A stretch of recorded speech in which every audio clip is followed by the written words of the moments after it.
right. So we've talked a little bit about Malik, a little bit about Star Wars and Knights of the Old Republic. Kind of all topics. But now we want to talk a little bit about the Leviathan. So in Knights of the Old Republic, the Leviathan, it's the ship, and it's going to capture us in their tractor beam. After the way we've been talking about films, we're leaving Manon, and Leviathan's going to be next. Leviathan is captained by Saul Kareth, who Karth knows and recognizes the ship right away once it gets into the tractor beam. And then we get on board. A couple of us get captured. Some players are left there to do sort of a prison break for the rest of the crew, and we have a confrontation and the big reveal in Knights of the Old Republic. So I guess to get started into the Leviathan, if you were going to see Leviathan on screen, how do you think that would look? How do you think getting on board this thing's going to go? It's a hard thing to sort of think about off the top of my head, because I don't often think about the KOTOR movie. I try to block it from my mind. I know how I would do the actual prison break. If there is one thing I do know how I would do that, and I would change it a little bit so that in my mind, in the prison break, it's HK-47 that gets out of the prison, or T3M4. So it's one of those. In my opinion, should be HK-47. It's just more entertaining, right? And I would have it similar. So I would have Darth Malak be on the ship instead of actually, coming later. And I would have a kind of horror-y atmosphere where this droid is trying to evade Darth Malak rather than just troopers, because we've seen so many times these little escapades where they get onto an enemy ship and they're just trying to hide from the stormtroopers, and it's been done before. If I was to do like a proper prison break, I would have it so the true antagonist is the one that's the threat in that scene, and I would have because I would imagine that Darth Malak couldn't sense HK-47 using the Force because he's a droid. He's not a life form. So I think you could have a really interesting little kind of cat and mouse between HK trying to evade, the original meatbag, and get to releasing them. As for the actual ship, I personally wouldn't change it at all. I'd keep the exact same design, much like they did with the Hammerhead cruisers in the movies, like Rogue One. I'd keep the exact same interdictor with the little hook nose. I would keep that. Yeah, that makes a lot of sense. Now, when you're playing the game, you get to choose one character that you take out to do kind of the prison break.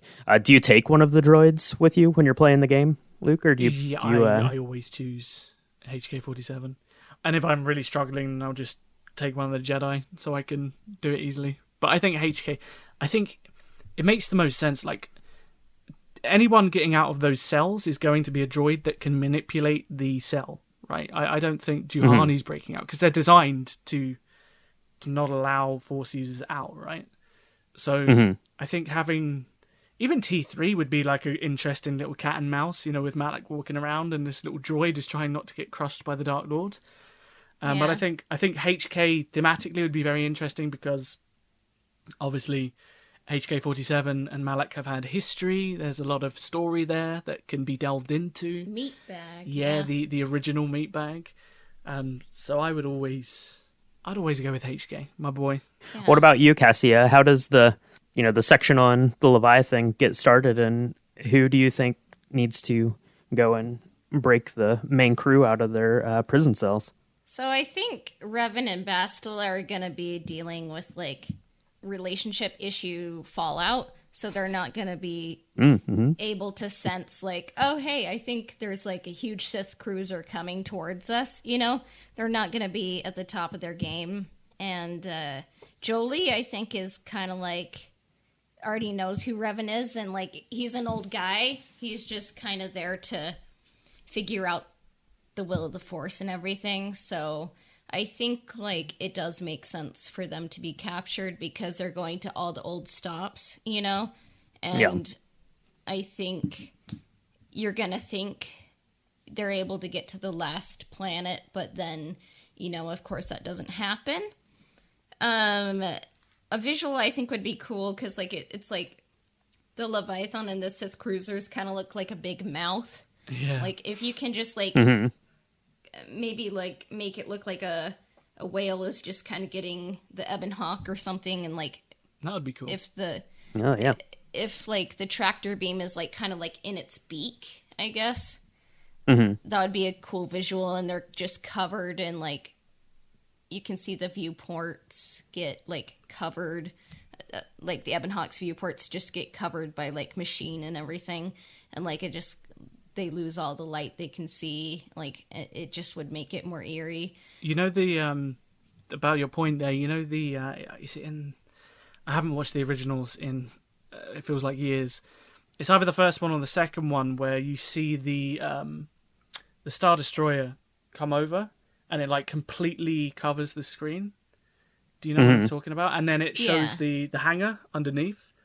I imagine that kind of like with your point there about how the mouth or the beak would take in the Hawk. I imagine that same kind of scene with the Leviathan literally covering the whole screen to kind of get a sense of that scale and that kind of intimidation. I think that'd be pretty cool. Yeah. And then I think everyone on board gets captured, but in my mind, Canderous left the group on Tatooine like at the beginning.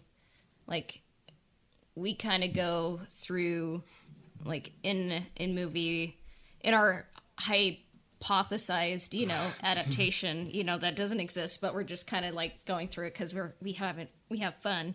But like it goes Endar Spire, Terrace, Dantooine, Kashyyyk. That's one movie, and then the second one goes Tatooine, Manon, Leviathan. In our movie, we can't really find a reason for Canderous to be there, so then he deals with Jaggy and has to deal with stuff off screen. But then I think he would kind of come around and be like, these are my new clan, you know, and in my mind this is when Juhani would join the crew, because it just kind of doesn't make sense for like her to come along. Oh, so you think she would join like later in the story? Yeah, so like interesting. Dantooine is getting bombarded, so she's escaping, and she knows that like Bastila and Revan where they are, so she's like, I'm going to save them. They saved me. I just didn't really see like the purpose of Juhani joining in the first movie, because I think the Ebon Hawk would just be too crowded. It would be too many people. So then Juhani would replace Bastila, because then she would have time to be her own character rather than be like, I'm just going to chill on the Hawk, you know, and just sit around. You know? Yeah, right. So then it's like, it's not like a prison breakout. Like they're coming into the ship as well. And it's like a Jedi and a Mandalorian working together, so it's like they're kind of overcoming like the Mandalorian Wars, you know, even though like Juhani wasn't in the Mandalorian Wars. Like I just think that would be more interesting for me personally, and yeah, that's how I see it. That is really cool. I've never thought about it that way. That's a nice perspective. Yeah, that's kind of how I envision it too. They kind of put out some sort of a distress call to Canderous and Juhani, and they get on board to help with everyone. Now, when you play the game, Cassia, who do you take as your solo prison break hero or heroine? I think I've done everyone. I think my favorite one was Jolie. Okay. Because he's just an old man, and like they just like underestimate him, and he gets out. I think doing it with Mission was cool too, and HK is a good one too. Mission makes a lot of sense too, because like her whole purpose was like she's the little scoundrel, you know, that gets through places that other people can't. That's kind of established on Taris. So I think it would kind of make sense if Mission was the one that broke through that shield and managed to escape. Yeah. Yeah. And so once we get on board and they're doing the the breakout. Luke, you mentioned that you think it's kind of more of like a horror kind of vibe, and that's kind of how I think of it too, is like the movie like Alien. Yeah, literally Alien was the exact film that I had in my head. Yeah, because if you're when you play the game, like the Leviathan, it's kind of it's a pretty like sterile environment, and then there's just some pockets of enemies you have to deal with. But yeah, kind of this cat and mouse kind of a thing through this, kind of atmospheric sort of, it's this huge ship, and maybe there's really only like 2 people on board if you have Malik and Saul, on this gigantic cruiser. So I think something interesting you could do is you could, instead of having Malik in that position, maybe have Darth Bandon in that position. Instead of having him just, rock up like Calo Nord does and then die, you could give Darth Bandon a little bit more time, a little bit. That cat and mouse between HK-47 and Bandon, I think, might be a little bit more favoured for HK-47 than Darth Malik. So maybe Bandon could be in that place of that horror vibe. I don't know. Just a thought. For sure.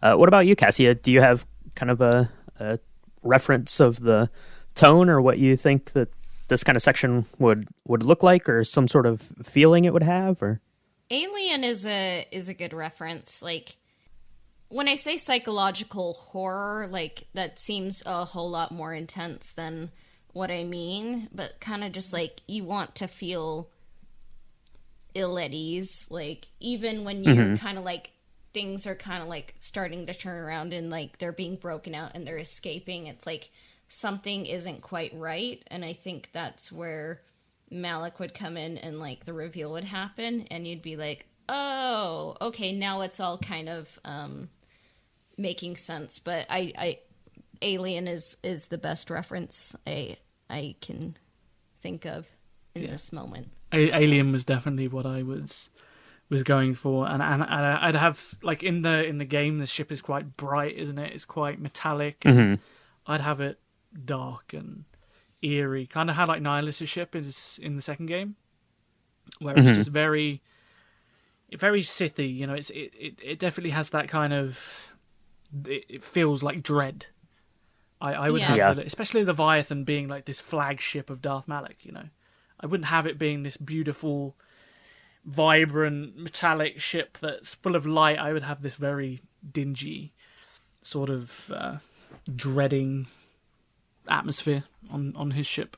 Yeah, dark and metallic and imposing. Lots of red lights and yeah.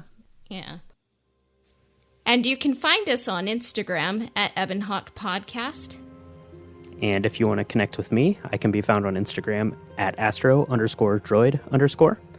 On Patreon, the link is in our Instagram bio, or you can find it at www.patreon.com/EbonHawk The Ebon Hawk can be found on Spotify, Apple Podcasts, Google Podcasts, as well as everywhere else that Anchor podcasts are distributed. Subscriptions, reviews, and shares help us out.